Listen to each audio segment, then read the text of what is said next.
Saint-Jacques, c'est ça? Non, non, non, non, on n'est pas venu sur le chemin de Saint-Jacques. Pourtant, vous êtes canadienne, Tout à fait, je suis canadien. Je travaille en parfumerie, je suis parfumeur et chercheur en histoire de la parfumerie. Et ça faisait des années que je rêvais de venir ici. alors vous êtes venu spécialement du Canada ici? Non, de Paris. De Paris. Voilà. Canadien ou parisien? Non, non, non, je suis canadien. C'est une bonne question. Voilà, ça fait des années que je rêvais de venir ici pour voir les champs de jonquilles ou de narcisses. Qu'on utilise deux produits qu'on utilise en parfumerie.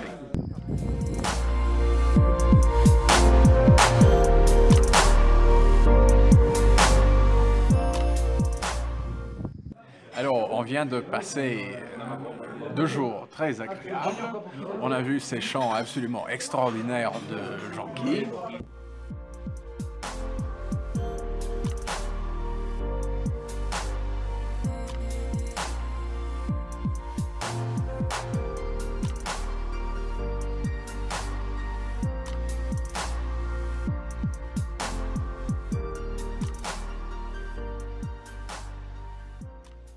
Hier, nous sommes allés à l'usine des laboratoires Monique Rémy, à La Chazotte, à côté de Daumont-Aubrac, où nous avons vu cette opération absolument extraordinaire où ils traitent les narcisses et les jonquilles et 28 autres plantes qui arrivent du monde entier qui sont traitées là-bas.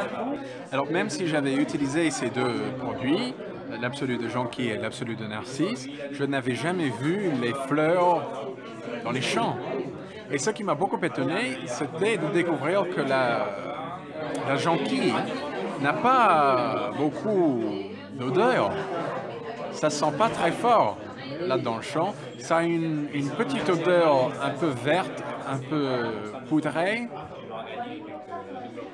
Alors hier, nous avons découvert la concrète de jonquille, qui est une odeur mielée, gourmande, un peu fleur d'oranger, vraiment extraordinaire. Il y a une odeur ici. Ah oui? Et jasminé, un peu mousse. Et les chevaux peut-être? Peut-être c'est les chevaux. Mais si ça sent. Tu trouves que ça sent? Bien sûr que ça sent. Léger,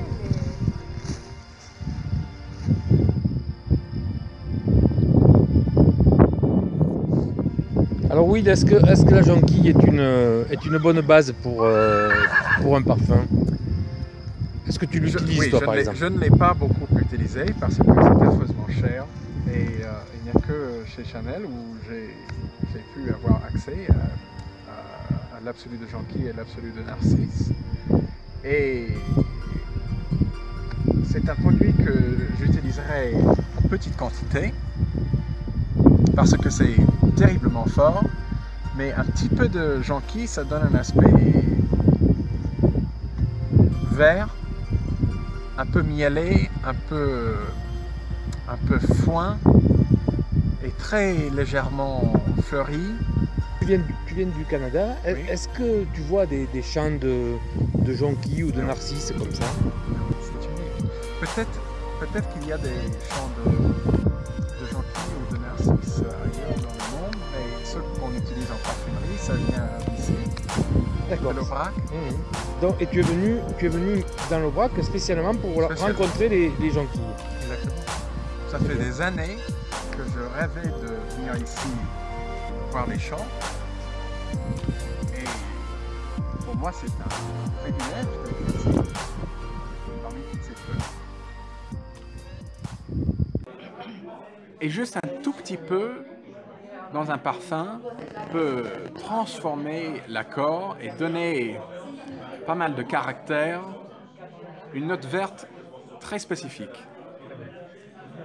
Ça, c'est la jonquille.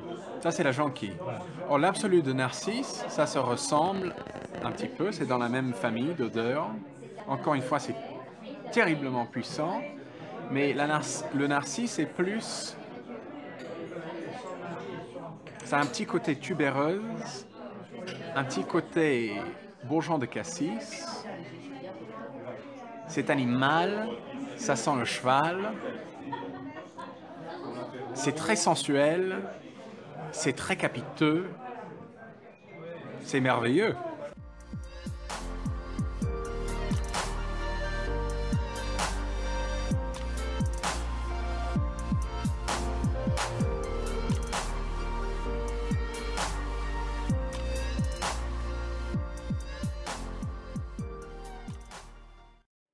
Ces deux produits ne sont pas beaucoup utilisés parce qu'ils sont très chers.